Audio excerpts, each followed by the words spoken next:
నమస్కారం న్యూస్ 24 తెలుగుకు స్వాగతం. నా పేరు శ్రీ సౌజన్య. వార్తల్లోని ముఖ్యాంశాలు చూద్దాం.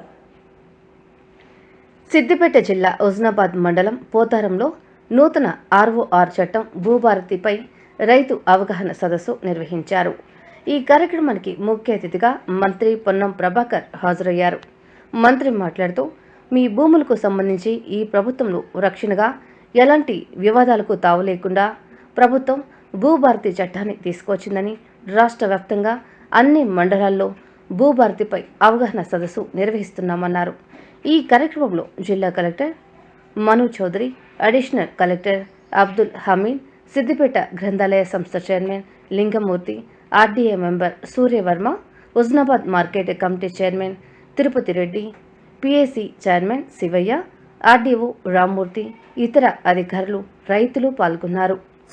శాసనసభలో శాసనమండలి అసెంబ్లీలో చేసిన తర్వాత కేవలం అధికారులు మాత్రమే కొంత అవగాహన ఉంటుంది, ప్రజలకు వివరించడం జరుగుతుంది. కాబట్టి మనకు ఇంత మంచి చట్టం, ఎందుకంటే గతంలో మనకు భూములు ఉన్నప్పటికీ అడ్మినిస్ట్రేషన్ పరంగా వివిధ రకాలుగా ఫ్లోలో వస్తుండే. ఇటీవల 2014 తర్వాత 2020లో సమస్యలు ఉన్నాయి అని పూర్తి స్థాయిలో ప్రభుత్వం ఏర్పడినప్పటి నుంచి కూడా మనకు దీని మీద ఒక కమిటీ ఏర్పాటుని కొన్ని రాష్ట్రంలో ఉన్నటువంటి అన్ని రైతు వేదికలు కూడా వీడియో కాన్ఫరెన్స్ ద్వారా కొన్ని లక్షల మంది రైతులు కూడా వీక్షించడం జరిగింది. అంటే గతంలో ఉన్న అన్ని చట్టాలను కలిపి ఈరోజు అమలు.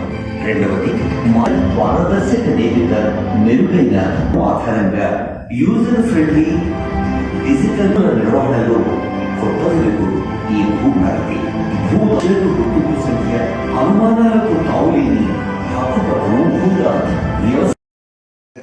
స్వాగతం.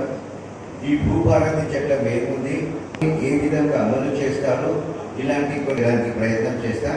ముందు అయితే చాలు, అన్ని వివరాలు మీ పడం ఉంది. తెలంగాణ భూభారతి పోర్టల్ ప్రతి భూభారతి 2025 ఆర్ఓఆర్ చట్టం వినియోగం.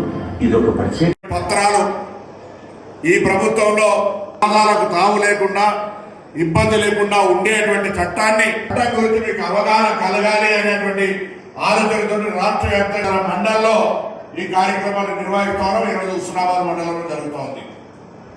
మీ అందరికీ తెలుసు, భూమి అంటే మనిషికి ఒక ఆత్మ గౌరవం. గ్రామాల భూమి అంటే ఒక గౌరవం మనందరికీ. ఆ భూమికి సంబంధించినటువంటి పేపర్లు